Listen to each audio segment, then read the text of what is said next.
Ma'am நெறைய பேர் பார்த்தீங்கன்னா, லோன் நெறைய எடுக்குறாங்க.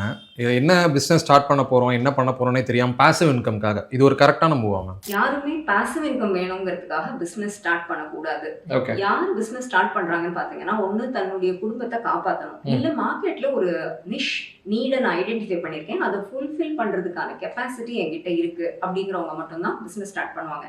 Business is not a passive concept. It is a very active engagement. ஒரு நாளைக்கு 18 மணி நேரம் நீங்க உழைக்க வேண்டியிருக்கும். அதுவும் 3 to 5 இயர்ஸ்க்கு அப்புறம் தான் நல்ல லாபம் கூட பார்க்க முடியும். ஸோ இதுக்கெல்லாம் ரெடினா பிஸ்னஸ்ல இறங்குங்க. லோன் வாங்குறதா, எவ்வளோ வாங்கணுங்கிறதெல்லாம் அந்த பிஸ்னஸோட ஃபினான்ஷியல் மாடல பொறுத்தது. மேம் இப்ப நீங்க சொன்னீங்க, இந்த மாரி வந்துட்டு நீங்க என்ன பண்ண போறீங்கன்னு தெரிஞ்சா, நீங்க இதெல்லாம் மூவ் பண்ணலாம் அப்படின்னு சொல்லிட்டு. எனக்கு இன்னொரு விஷயம் என்னன்னா, பாசிவ் இன்கம்க்காக தான் லோன் எடுத்து பிசினஸ் ஸ்டார்ட் பண்றாங்க. இப்போ வர்ற இன்கம் வந்து அந்த லோன கட்டுறதுக்கே போயிடும். அப்ப அது யூஸே இல்லல்ல மேம். அத கரெக்ட். நீங்க எப்படி பார்க்குறீங்க அப்போ? கண்டிப்பா. இது வந்து இந்த ரெண்டல் வீடு வாங்குற கதை தான். ஆ. ரெண்ட் வந்து இஎம்ஐக்கு போயிடும் அப்படின்னு சொல்லுவாங்க.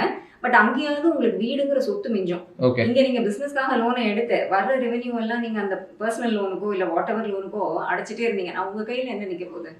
You are only taking a loan to subsidise somebody else's ம். பிசினஸ். ம். ம். ம்.